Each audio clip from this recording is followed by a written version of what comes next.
Every great superhero has an origin story.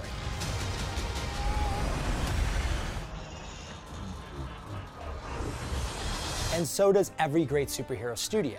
For Disney's Marvel Studios, its origins may be modern, but it operates more like classic Hollywood.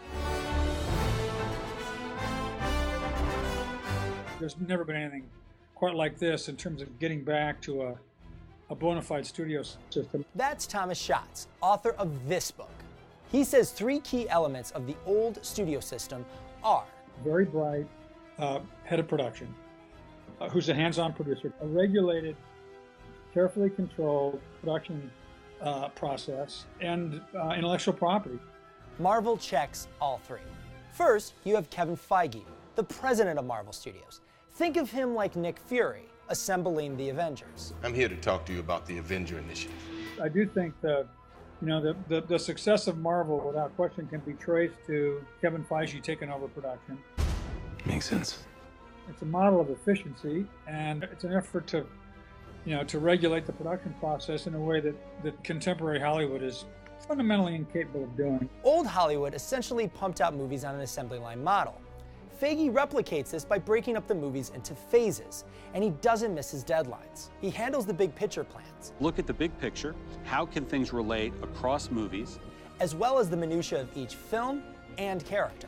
That level of control has led to a carefully crafted plan developing character and story. It all started with 5 solo films. By the time they all teamed up in the Avengers, people already knew and loved them. They felt invested in that story.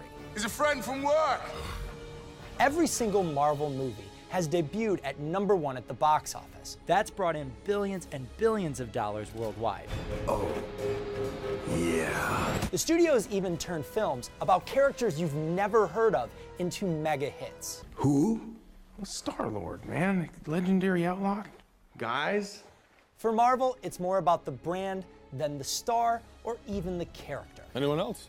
Fans can rely on a winning formula repeated in every single movie. It's a certain mix of action, romance, drama, and laughs that the audiences love. Here's CNN media critic Brian Lowry on Marvel's web of films. There's definitely a connective tissue to the Marvel movies, but there's still room for directors to explore a bit within those parameters. Compare that to its main competitor, DC Comics. My world. Until Wonder Woman, the studio had struggled to find its footing. Wonder Woman was a bona fide hit that focused on an iconic character and was arguably much different than what the genre had seen before. I compel you to tell me the truth. It remains to be seen if DC can continue that success.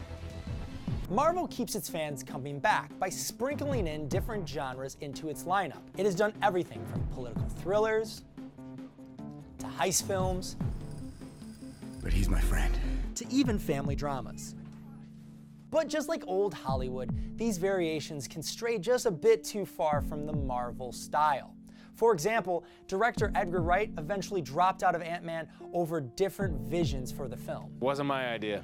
The studio has been pushing out multiple movies a year and even multiple TV shows. But The question becomes, one of market saturation. At what point will people have had enough of this? And while Marvel has brought back the old school practice of locking in actors for long periods of time, major cast members like Robert Downey Jr.